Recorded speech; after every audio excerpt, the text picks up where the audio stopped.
ও এই হচ্ছে সেই রোপওয়ে যেটা চলে গেছিল একদম পাহাড়ের উপরে। এই রোপওয়ের তার ছিঁড়েই কিন্তু বিশাল বড় অ্যাক্সিডেন্ট হয় এবং মারা যায় প্রচুর মানুষ।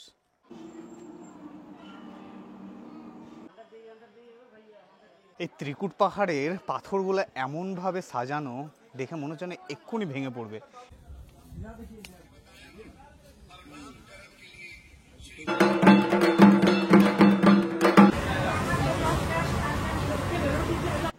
দেখুন এই হচ্ছে রুমটা কিন্তু বেশ সুন্দর।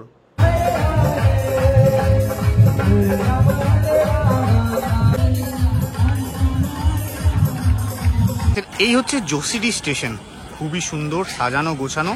আর দেখুন প্রচুর বাঁশ দিয়ে সব কাজকর্ম কিন্তু শুরু হয়ে গেছে। শ্রাবণ মাসের প্রস্তুতি কিন্তু অলরেডি শুরু হয়ে গেছে। দেওঘর, যার অর্থ হলো দেবতার ঘর, যেখানে আছে আমাদের হিন্দু ধর্মের দ্বাদশ জ্যোতির্লিঙ্গের এক অন্যতম বৈদ্যনাথ ধাম। এবং এই দেওঘর হলো একটি সতীপীঠ, তাই এখানে বাবা মহাদেব এবং মা পার্বতীর মন্দির একে অপরের মুখোমুখি অবস্থিত। এই দেওঘর পর্যটকেরা যান মূলত বৈদ্যনাথ ধাম দর্শনে এবং শ্রী শ্রী ঠাকুর অনুকূল চন্দ্রের সৎসঙ্গ আশ্রম দর্শনে। শুধুই কি তাই, এই দেওঘরে আছে আরও অনেক দর্শনীয় স্থান, যার ইতিহাস শুনলে আপনারা হয়তো অবাক হবেন। এছাড়া দেওঘরের প্রাকৃতিক সৌন্দর্য আপনাকে মুগ্ধ করবে। তো বন্ধুরা, আজ আমি আপনাদের এই ভিডিওর মাধ্যমে জানাবো আপনারা কলকাতা থেকে দেওঘর কিভাবে যাবেন, কোথায় থাকবেন, খাওয়া দাওয়া কোথায় করবেন, কি কি জায়গা ঘুরে দেখবেন, বাবা বৈদ্যনাথ ধামে পুজো কিভাবে দেবেন এবং দেওঘর ভ্রমণের খরচই বা কত। দিনটি ছিল 27শে জুন 2025 এবং বাংলা ক্যালেন্ডারে 12ই আষাঢ় 1432, যেটি ছিল রথযাত্রার দিন। সময় তখন দুপুর 1টার ঘর পার করেছে। আমি এসে হাজির হয় আমাদের সকলের পরিচিত হাওড়া স্টেশনে। আমার ট্রেন ছিল 12023 হাওড়া পাটনা জনশতাব্দী এক্সপ্রেস, যেটি হাওড়া থেকে ছাড়বে দুপুর 2:05 আমি এসে হাজির হলাম হাওড়ার 9 নম্বর প্ল্যাটফর্মে। দেখলাম আমাদের ট্রেন তখন প্ল্যাটফর্মে ঢুকছে। আজ আমার কোচ নাম্বার D6 এবং সিট নাম্বার হলো 88। নির্ধারিত সময়ে আমাদের ট্রেন হাওড়া স্টেশন ছাড়ল। এবার বলি, এই ট্রেনে আছে মোট 2 রকমের কোচ, একটি হলো 2S, আরেকটি হলো CC। আমি যে কোচে জার্নি করছি সেটি হলো 2S, অর্থাৎ নন এসি সিটার। হাওড়া থেকে ঝাড়খণ্ডের জোসিডি পর্যন্ত 2S আমার ভাড়া পড়েছে 165 টাকা এবং সিসি কোচের ভাড়া 545 টাকা। এই ট্রেনটি সপ্তাহে প্রত্যেক দিন চলে। এছাড়াও হাওড়া বা শিয়ালদহ থেকে জোসিডি পর্যন্ত আছে অনেক ট্রেন। কিছু ট্রেনের নাম এবং সময়সূচি দিয়ে দিলাম স্ক্রিনের মধ্যে। এবার বলি, 12023 হাওড়া পাটনা জনশতাব্দী এক্সপ্রেস দুপুর 2:05 ছেড়ে সন্ধ্যা 6টার সময় আপনাকে পৌঁছে দেবে জোসিডি স্টেশনে। মাঝখানে পড়বে মোট 5টি হল স্টেশন। হাওড়া থেকে জোসিডির দূরত্ব 309 কিলোমিটার। সময় লাগবে মাত্র 3 ঘন্টা 55 মিনিট।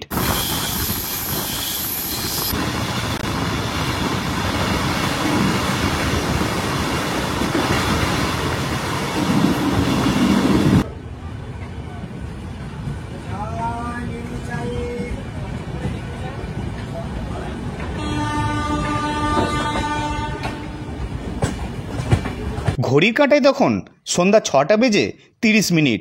নির্ধারিত সময় থেকে প্রায় 30 মিনিট দেরিতে আমাদের ট্রেন এসে পৌঁছয় ঝাড়খণ্ডের জোসিডি স্টেশনে। তো বন্ধুরা, এই মুহূর্তে এসে পৌঁছলাম জোসিডি স্টেশনে। আর এটা জোসিডি স্টেশনের 2 নম্বর প্ল্যাটফর্ম।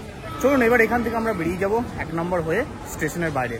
আর এদিকে লিফট আছে, লিফট হয়ে আপনারা কিন্তু চলে যেতে পারবেন স্টেশনের বাইরে। আর আমাদের জনশতাব্দী ছেড়ে চলে গেল। চলুন স্টেশনের বাইরে যাওয়া যাক।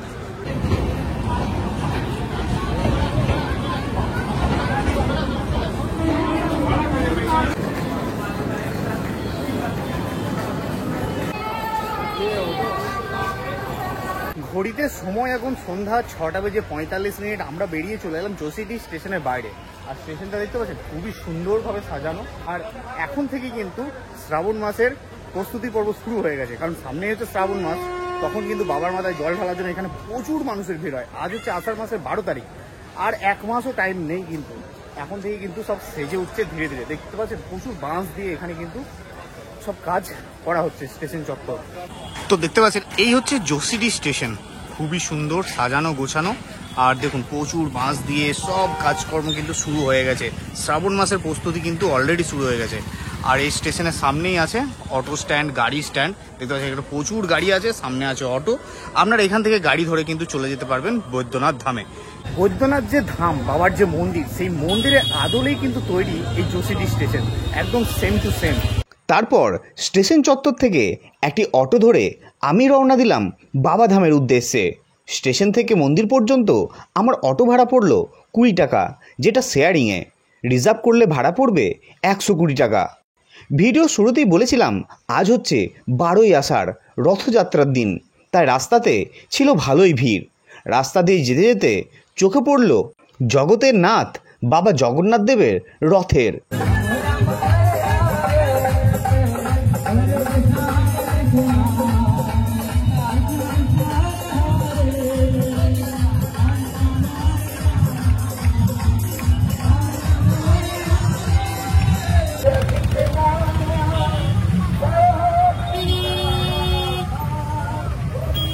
তারপর মিনিট 20 মধ্যেই আমি পৌঁছে গেলাম মন্দির চত্বরে। মন্দিরে যাওয়ার রাস্তার দুধারে আপনাদের চোখে পড়বে সারি সারি অসংখ্য দোকান, যেখানে বিক্রি হচ্ছে পুজো সামগ্রী, ঘর সাজাবার জিনিস, ফুল, মালা ইত্যাদি। আর বিক্রি হচ্ছে বৈদ্যনাথ ধামের বিখ্যাত সেই প্যাড়া। তারপর মন্দিরের প্রবেশদ্বারে জুতো খুলে চলে এলাম মন্দির প্রাঙ্গণে। ঘড়ির কাঁটায় তখন সন্ধ্যা 7টা বেজে 10 মিনিট। মন্দিরে চলছিল সন্ধ্যা আরতি।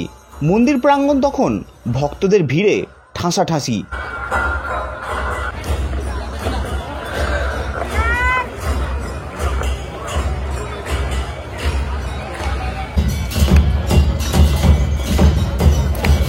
আপনারাও প্রথম দিন দেওঘর এসে বাবাধামে সন্ধ্যা আরতি দেখে নিতে পারেন।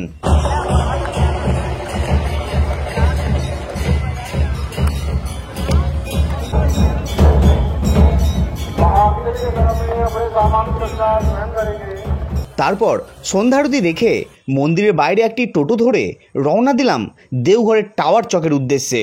এই টাওয়ার চক হচ্ছে দেওঘরের এমন একটি জায়গা যেখানে আপনি বাজেটের মধ্যে অনেক হোটেল এবং খাওয়া দাওয়ার জন্য রেস্টুরেন্ট পেয়ে যাবেন। মন্দিরের পাশেও আছে অনেক হোটেল, কিন্তু সেগুলোর মান অতটা ভালো না। যদিও আবার মান ভালো, তো তার ভাড়া আকাশ ছোঁয়া। টাওয়ার চকে ঘুরতে ঘুরতে পৌঁছে গেলাম একটি হোটেলে। হোটেলটির নাম ছিল হোটেল ইয়াত্রিক, যেটি টাওয়ার চকের একদম পাশেই। হোটেলটি ছিল বেশ ভালো।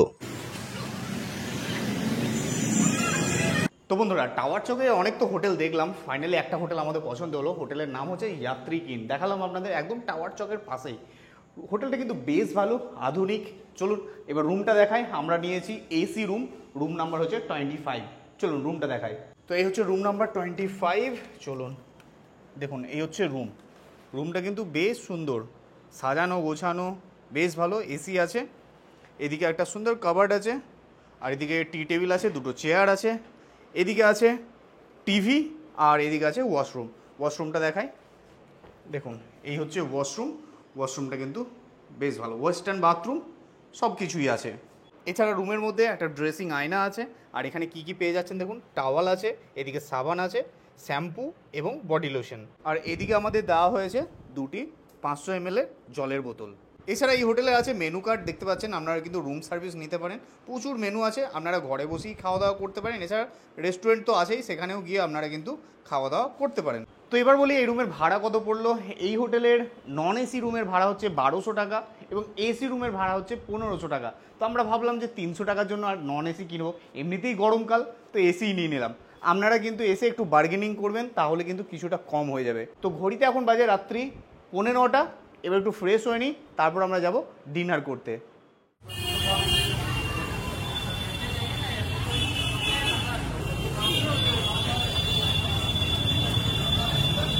ফ্রেশ হয়ে চলে এলাম ডিনার করতে। আগেই বলেছি এই টাওয়ার চকে আছে অনেক রেস্টুরেন্ট যেখানে আপনি খাওয়া দাওয়া করতে পারবেন।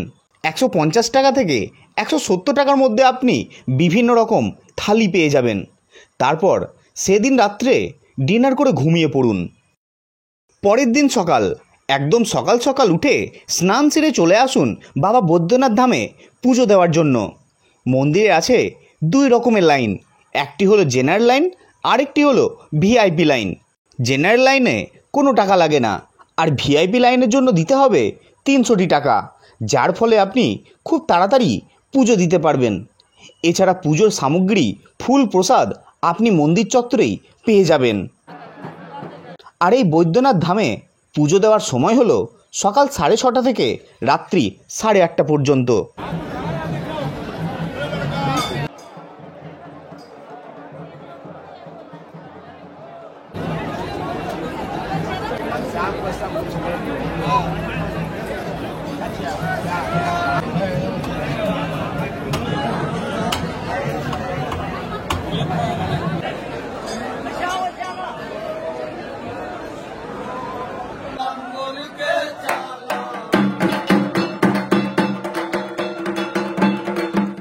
তো বন্ধুরা, সময় এখন সকাল 9টা। আমি এখন দাঁড়িয়ে আছি টাওয়ার চকের সামনে। এই যে দেওঘরের টাওয়ার চক, এটা কিন্তু সবথেকে জমজমাট একটা জায়গা। আর এই হচ্ছে আমাদের হোটেল যাত্রিক, এখানেই আমি আসি।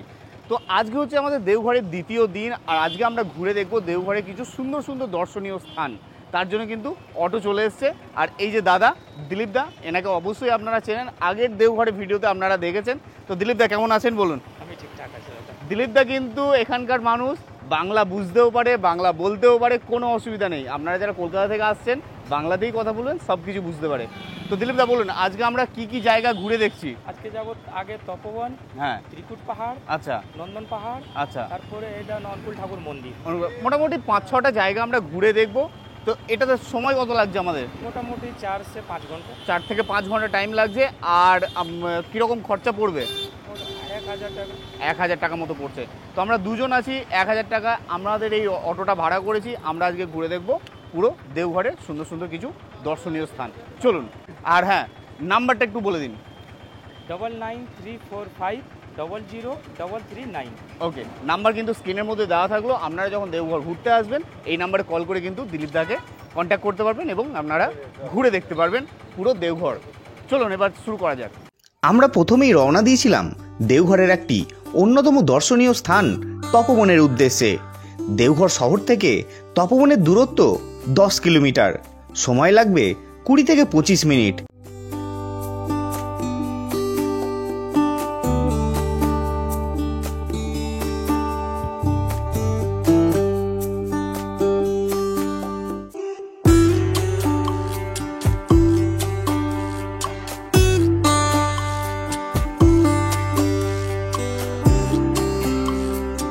মিনিট 20-র মধ্যেই আমরা এসে পৌঁছলাম তপবনে। প্রচলিত আছে রাবণ দ্বিতীয়বার শিবলিঙ্গকে লঙ্কায় নিয়ে যাওয়ার জন্য এই তপবন পর্বতে তপস্যায় বসেন। তারপর স্বর্গের দেবতারা চিন্তায় পড়ে যায়, যদি রাবণের তপস্যা পূর্ণ হয়ে যায় তাহলে ত্রিলোকের মালিক হয়ে যাবে রাবণ এবং দেবতাদের আর কোনো অস্তিত্ব থাকবে না। তখন সকল দেবতাগণ গভীর চিন্তায় বসে কিভাবে রাবণের তপস্যা ভঙ্গ করা যায়। কিন্তু কার সাধ্যি এই রাবণের তপস্যা ভঙ্গ করা? তখন সকল দেবতা মিলে হনুমানকে প্রস্তাব দেয় রাবণের তপস্যা ভঙ্গ করার জন্য। তখন হনুমান সেই প্রস্তাবে রাজি হয়ে এই তপবন পর্বতে আসে এবং জয় শ্রীরাম বলে গদার দ্বারা সারা পর্বতে তাণ্ডবলীলা চালিয়ে সবকিছু ওলট পালট করে দেয় এবং রাবণের তপস্যা ভঙ্গ করে দেয়। তারপর রাবণ নিরাশ হয়ে লঙ্কায় ফিরে যান। এছাড়া সীতার বনবাসের সময় রাম ও সীতা এই তপবনে এসেছিলেন।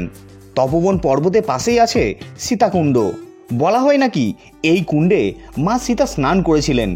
হনুমান চল্লিশাতে এই তপবনের উল্লেখ আছে এবং প্রচলিত আছে তপবন পর্বতের উপরে হনুমান মন্দিরে গিয়ে মন থেকে কিছু চাইলে হনুমানজি তার মনস্কামনা পূর্ণ করেন।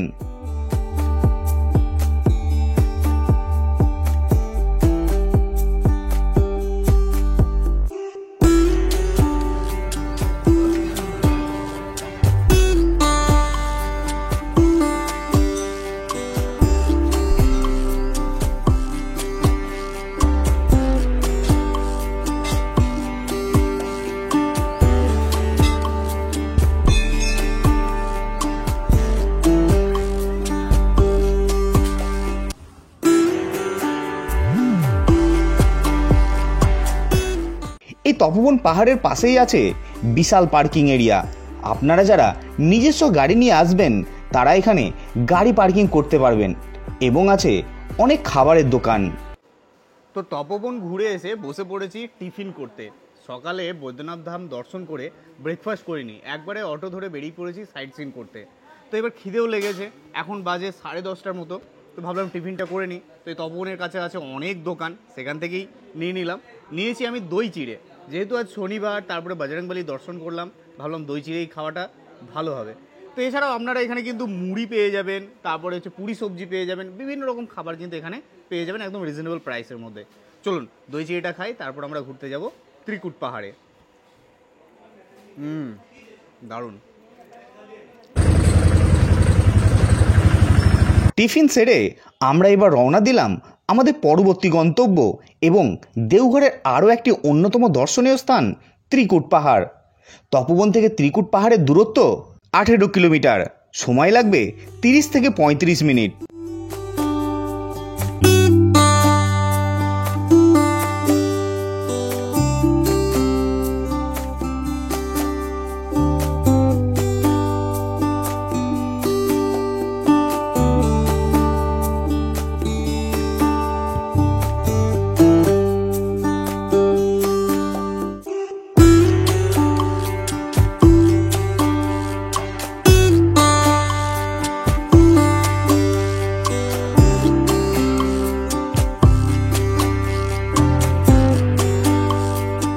তো বন্ধুরা এসে পৌঁছলাম ত্রিকুট পাহাড়ের সামনে। এই যে দেখতে পাচ্ছেন আমার পিছনে ত্রিকুট পাহাড়। এখানে একটা কথা বলে দিই, আপনারা যখন ত্রিকুট পাহাড় ঘুরতে আসবেন আপনাদের মোবাইল, পার্স, চশমা এগুলো কিন্তু খুব সাবধানে রাখবেন, কারণ এখানে আছে প্রচুর বাঁদর।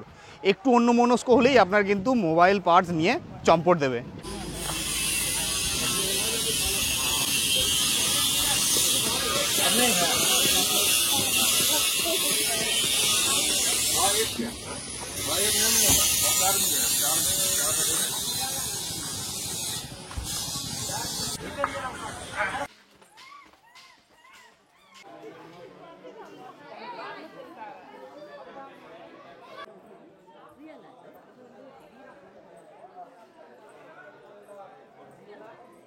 দেখতে পাচ্ছেন তো প্রচুর বাঁদর এখানে। একটু অসাবধান হলেই কিন্তু আপনার মোবাইল, পার্স, ঘড়ি, চশমা সব নিয়ে পালাবে। আর ত্রিকুট পাহাড়ের মন্দিরটা দেখলেন তো, যেমনটি বৈদ্যনাথ ধাম ঠিক তেমনই। একদিকে মা পার্বতীর মন্দির আর একদিকে বাবা মহাদেবের মন্দির।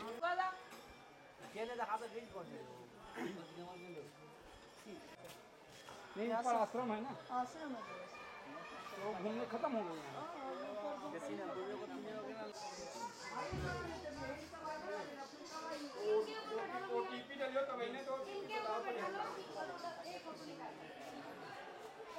এই ত্রিকুট পাহাড়ে এলে এই পাথরগুলোকে দেখে ভয় লাগবে, মনে হবে যেন এক্ষুনি বোধহয় ভেঙে পড়বে, কিন্তু বছরের পর বছর ধরে এই পাথরগুলো এমনভাবে সেট হয়ে গেছে না, কখনোই ভেঙে পড়বে না। বেশ দারুণ জায়গা। আর এই যে দেখতে পাচ্ছেন এখানে আপনারা কিন্তু ফটো তুলতে পারবেন মহাদেব পার্বতীর ড্রেস পরে। এই যে দেখতে পাচ্ছেন এখানে সব ড্রেস আছে, এখানে কিন্তু ফটো তুলতে পারবেন। ঠিক এরকম ফটো হবে, আপনারা কিন্তু চাইলে ফটো তুলতে পারেন।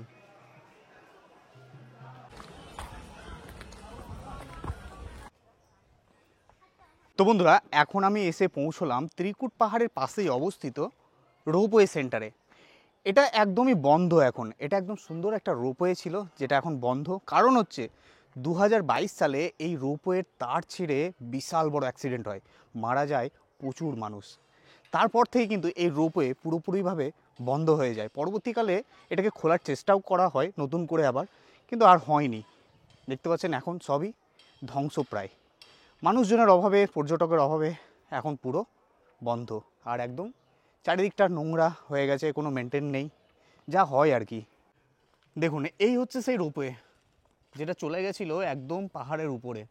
এই রোপওয়ের তার ছিঁড়েই কিন্তু বিশাল বড় অ্যাক্সিডেন্ট হয় এবং মারা যায় প্রচুর মানুষ।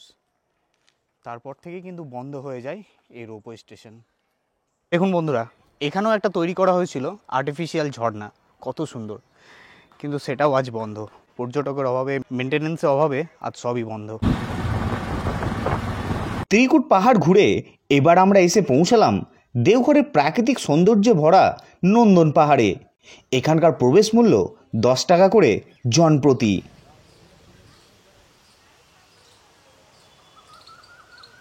তো প্রবেশ করলাম নন্দন পার্কে, আর এদিক দিয়ে ঢুকলাম।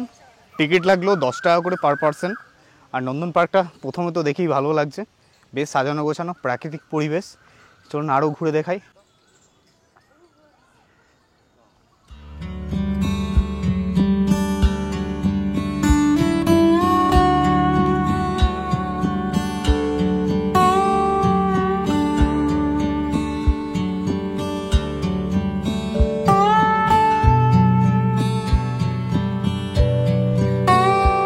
তো বাচ্চাদের জন্য এই নন্দন পার্ক বা নন্দন পাহাড় যেটাই বলা হচ্ছে, খুবই সুন্দর জায়গা। কিন্তু বাচ্চারা এলে কিন্তু খুবই মজা পাবে। এখানে একটা আছে ভূত ঘর, ভিতরে বিভিন্ন রকম মিউজিক হচ্ছে, ভূত দেখানো হয়। আর এদিকে আছে নাগরদোলনা, প্রচুর রকমের নাগরদোলনা আছে। বাচ্চারা এলে কিন্তু খুবই আনন্দ পাবে।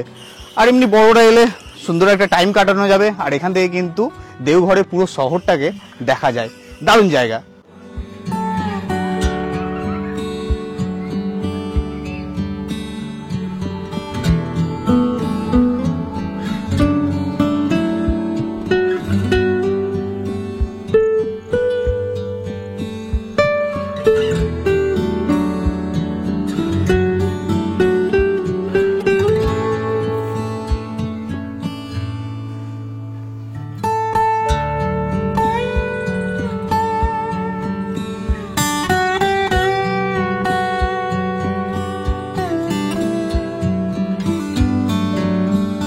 নন্দন পাহাড়ে বেশ কিছুটা সময় কাটিয়ে এসে পৌঁছলাম শ্রী শ্রী ঠাকুর অনুকূল চন্দ্রের সৎসঙ্গ আশ্রমে। তো বন্ধুরা, ঘড়ি কাটায় এখন দুপুর 2টো। আমরা এসে পৌঁছলাম দেওঘরে সেই অনুকূল ঠাকুরের আশ্রমে, দেখতেই পাচ্ছেন। কিন্তু দুঃখের বিষয় এটাই, এখন গেট বন্ধ, মেন গেট বন্ধ, ভিতরে যাওয়া যাবে না। সকাল থেকে খোলে এবং 12:30টার সময় বন্ধ হয়ে যায়, আবার খুলবে গেট 3:30টের সময়, আবার এবং সন্ধ্যে পর্যন্ত। সন্ধ্যা আরতি আপনারা দেখতে পারেন, সব ঘুরে টুরে এসে এখানে সন্ধ্যা আরতি দেখতে পারেন। আমরা একটু আগেই চলে এসেছি, কিন্তু এখন গেটটা বন্ধ। তো কিছু করার নেই, এটুকুই আপনাদের দেখালাম, আপনাদের ইনফরমেশন তো দিয়ে দিলাম। তো এই হচ্ছে অনুকূল ঠাকুরের আশ্রমের মেন গেট। আর এদিকে আছে আনন্দবাজার, যেখানে ভোগ খাওয়ানো হয়, মানে মানুষকে খাওয়ানো দাওয়ানো করানো হয় সারা বছর। খুবই সুন্দর, এখানে কিন্তু প্রচুর মানুষ খাওয়া দাওয়া করে। এখানে 11টা থেকে প্রসাদ খাওয়ানো হয়। তো বন্ধুরা, আপনারা যদি আনন্দবাজারের ভোগ প্রসাদ গ্রহণ করতে চান, তাহলে কিন্তু আপনাদের আসতে হবে 11টার দিকে। 11টা থেকে 2টো পর্যন্ত এই আনন্দবাজারে কিন্তু ভোগ প্রসাদ খাওয়ানো হয় একদম সম্পূর্ণ বিনামূল্যে। ঠিক আছে, চলুন এবার আমরা যাব আমাদের পরবর্তী গন্তব্যে।